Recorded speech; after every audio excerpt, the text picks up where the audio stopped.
Sino po? Ay, dala.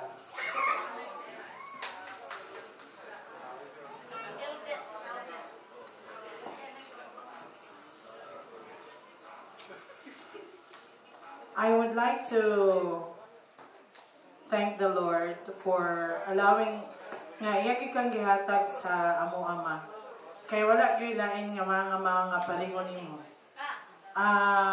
Si Mama man good, happy hon gyud siya nga tao. Kanang walay bad blood sa iyang mind ba. Wala siya kanang dali siya makapasaylo niya.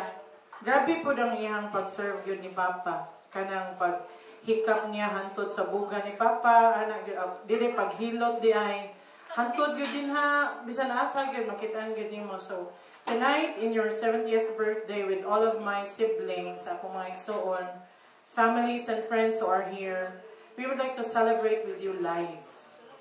The life nga gihatag ni God sa imuha, o the chance to continue to reflect the goodness of the Lord. And I know that God must have been blessing you because He allows you to enjoy the fruits of your labor.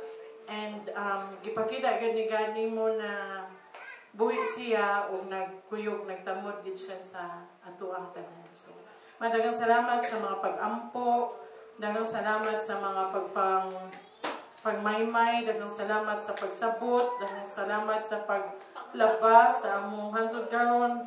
Ikaw gyapon magpaputi sa uniform ni Sam, no? So kanang ang imong kamot ba, I think maka-attest silang Lala Ani, sila Ate Leslie, na-power ang imong kamot nga mapaputi sa lagom, pero gyud ko nimo napaputi. Lagom gyud gyapon ko sa panapton ra gyud ka na-power, wa kay power sa mga lawas na mo, mga kulon.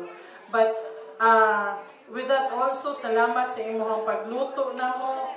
Nga lahi gyud ang luto ni Mama, no? Lahi gyud ang iyang luto. Kung Mama ni kay luto, lahi gyud siya luto. Yeah, thank you sa imong pag-love sa among mga pag-umangkon, sa mga even sa mga kanang uban pa nga na-appeal sa among mga kasing-kasing, mga barkada, mga igsuon o dili igsuon, mga parinti nga di parinti, mga chosen family. Daghang salamat sa imong kaayo gyud. Ma, tonight I want you to know na we love you very much. Daghang salamat. Daghang salamat nga ipadayon gyud ka o paningkamot alang namo dinha sa imong mga pag-angkon. And this evening I'd like to propose a toast for a many beautiful years ahead. So, God bless you, good health and wealth. Amen. I love you, Ma.